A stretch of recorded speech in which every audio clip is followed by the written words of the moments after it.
Adaya's heart shattered the moment she walked into the room and saw it, her fiancé kissing her sister.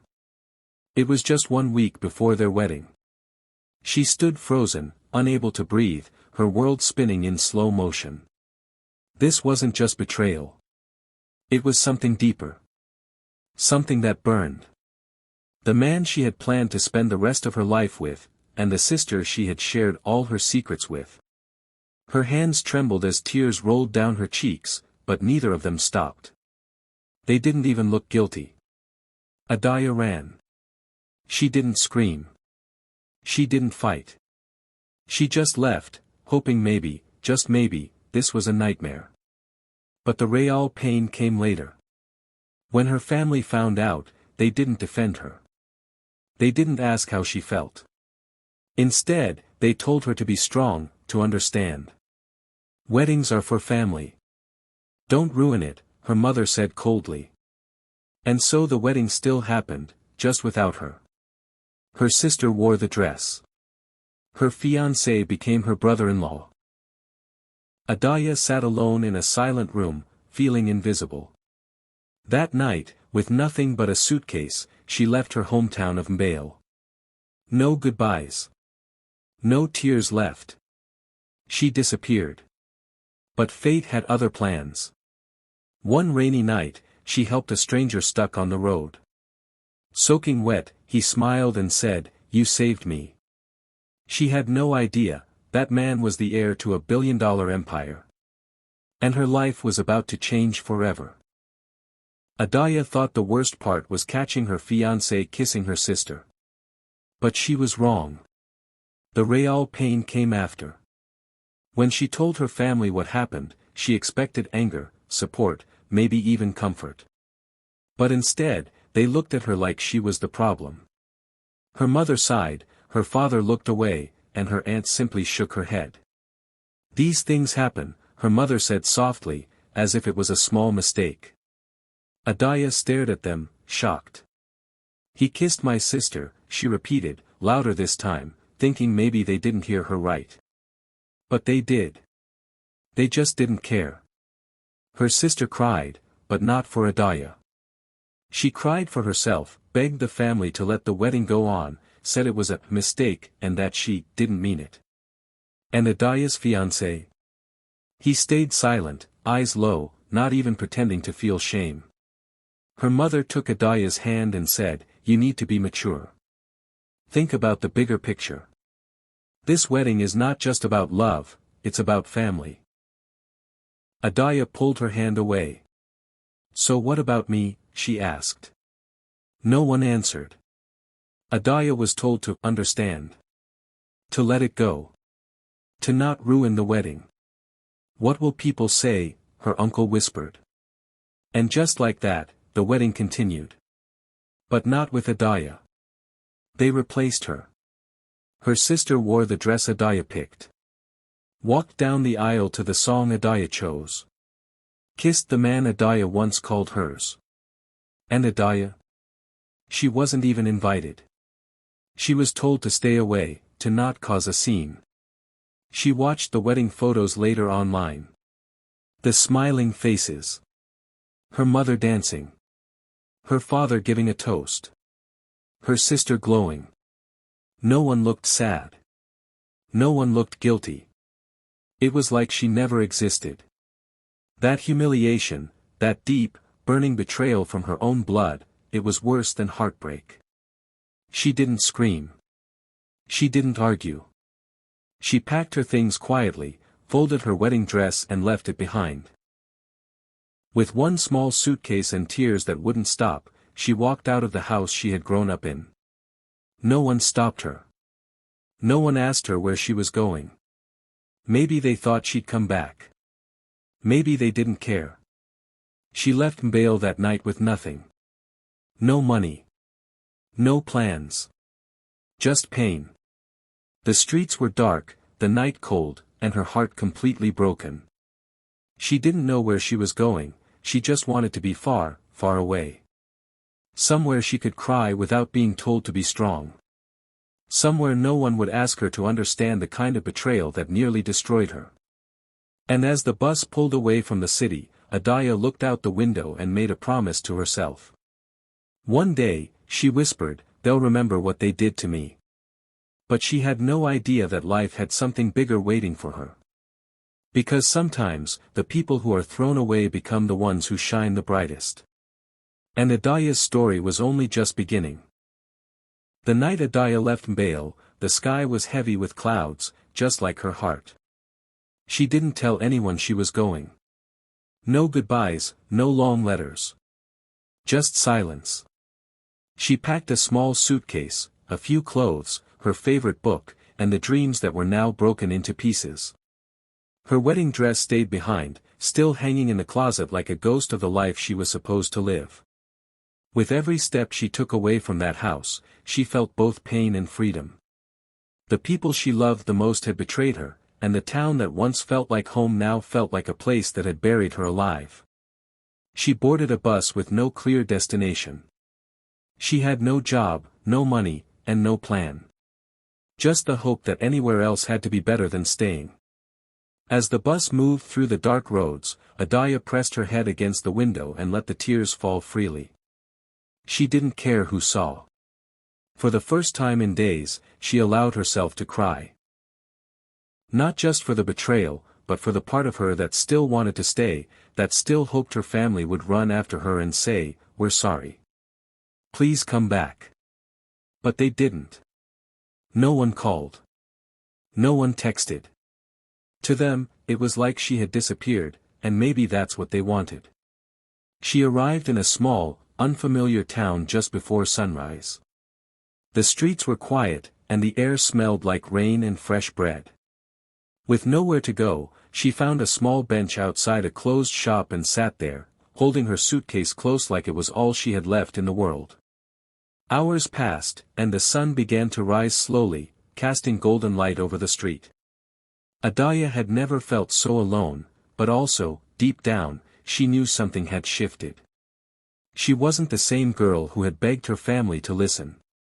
That version of her had died back in Mbale. What remained now was someone the world hadn't met yet, someone who would rise, even if she didn't know how just yet. A kind old woman noticed her sitting there and offered her tea and bread. A simple gesture, but it felt like warmth in a world that had gone cold. Adaya smiled for the first time in days, a soft, tired smile. That small act of kindness gave her the strength to keep going. She found a cheap room in the back of an old guest house and started cleaning rooms there just to earn something, anything.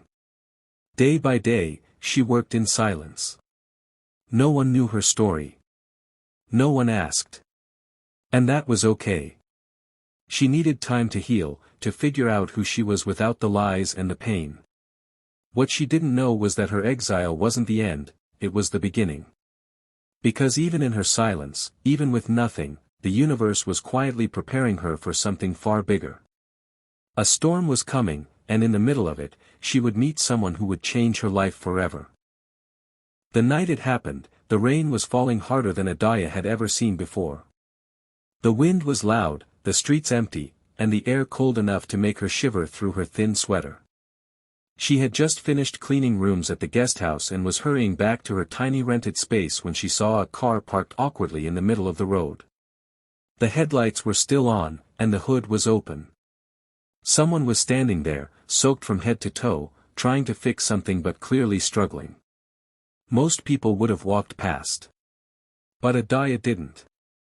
She stopped. Even though her shoes were already wet and her stomach was empty. "Do you need help?" she called out through the storm. The man looked up, surprised.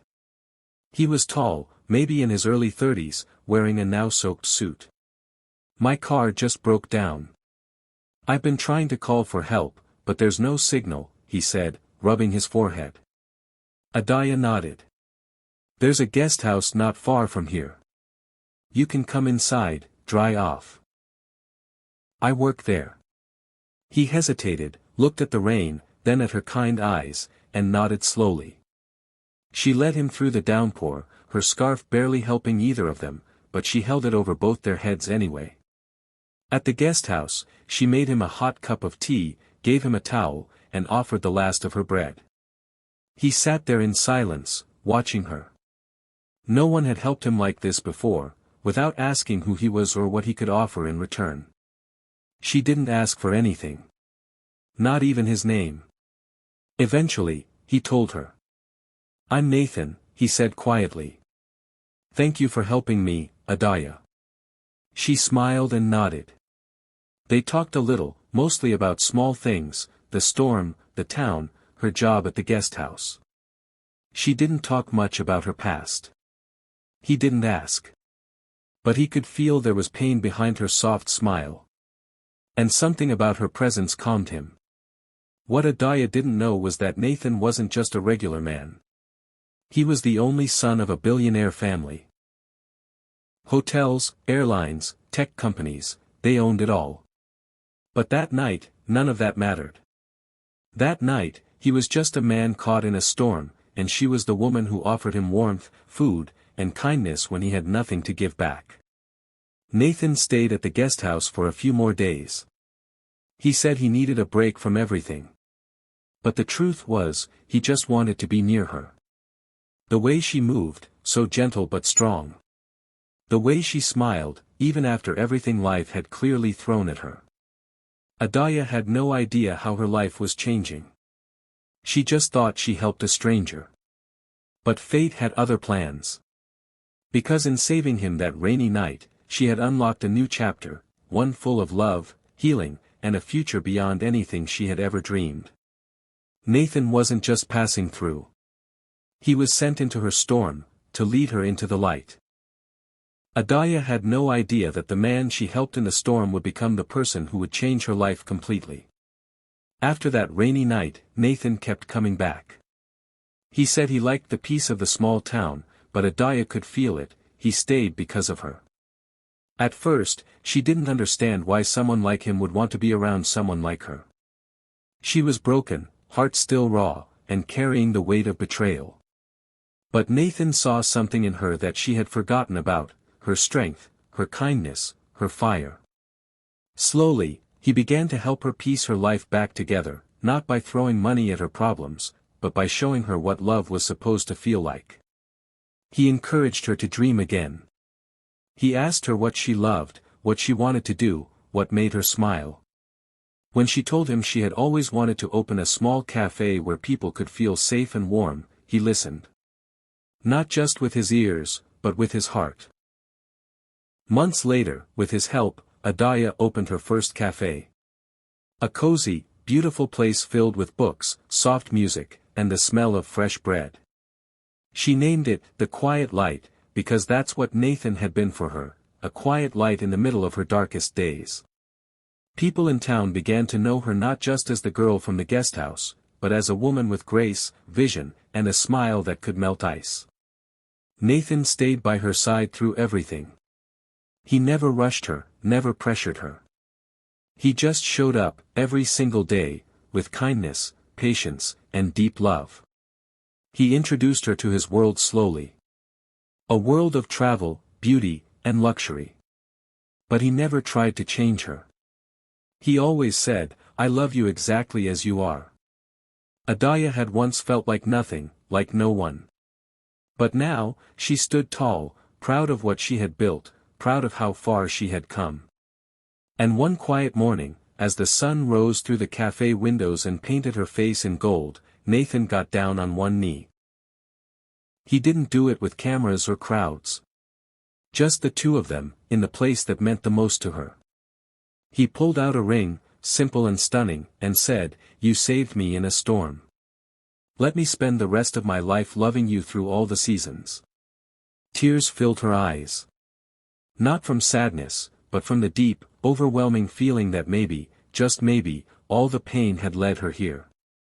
She said yes, with her whole heart. And in that moment, the girl who was once cast aside became a queen in her own right. Not because she married a rich man. But because she found herself, rebuilt her life, and chose love that lifted her, not broke her. Adaya was no longer just the girl who was left behind. She was the woman who rose, with grace, with power, and with a crown no one could ever take from her again.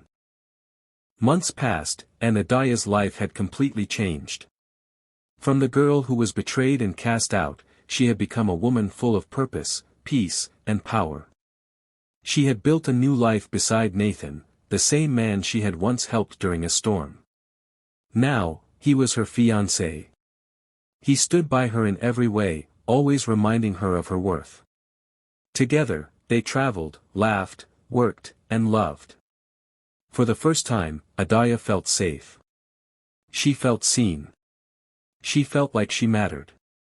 Just when she thought the past was behind her, an envelope arrived, simple, white, with a familiar handwriting. It was a wedding invitation. From her sister. Adaya stared at it for a long time. At first, she laughed. Then she felt something in her chest twist. After everything, the betrayal, the humiliation, the silence, her sister still had the nerve to send her an invitation. Was it a joke? A test? Or just plain cruelty? But Adaya wasn't the same girl anymore. She didn't cry. She didn't break. She calmly placed the invitation on the table, turned to Nathan, and said with a soft smile, "We're going." The day of the wedding came, and Adaya arrived not in shame, but in style. She stepped out of a black luxury car, her dress flowing like a dream, her chin high, her eyes glowing. And beside her, holding her hand, was Nathan, elegant, powerful, and completely in love with her. The guests at the wedding turned their heads, whispering. No one had expected her to come. And definitely not like this. When her sister saw her, her face went pale. The wineglass in her hand slipped and shattered on the floor. She tried to smile, but her lips trembled. Her groom stood awkwardly beside her, the same man who once promised forever to Adaya. But Adaya didn't even look at him. Not once.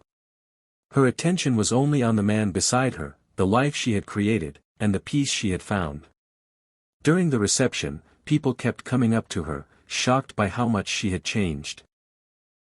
Some offered weak apologies, others acted like nothing had happened.